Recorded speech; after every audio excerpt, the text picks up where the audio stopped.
Hello everyone, so in this video, we're going to be reviewing the Westmore Beauty Body Coverage Perfector. But before we get into that, a lot of you guys have been messaging me, and since I can't review every product that you guys send me, I created a guide that teaches you how to do this research yourself. So you can check the description down below for the link, and with that out of the way, let's get into the review.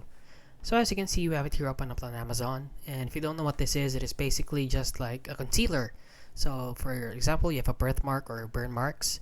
Here on your back, you can just put this one, this concealer or this coverage perfector to conceal it. So this is what it looks like. And if you're wondering if this is any good or legit, let's read the reviews here. And they're actually rated 3.8 out of 5 stars with almost 7,000 ratings. So let's read the reviews here. So 5 stars, flawless finish, product is amazing, game changer, makes a difference, awesome product. Didn't expect a lot but was pleasantly surprised. Hard to wash it all off. Absolutely amazing. Dislike. Not waterproof. Bad service. And a lot more.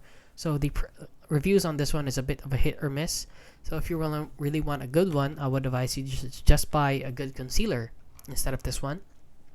However, the good products say that it is very good. And the images look really good. However, a lot of people have been saying that it's not waterproof and sweat proof. So that's something to take note, and it is very expensive. However, they are in the #1 bestseller in body concealer, and yeah, they seem to be pretty legit. And yeah, that is basically it, guys. So if you found this video helpful, please consider liking and subscribing.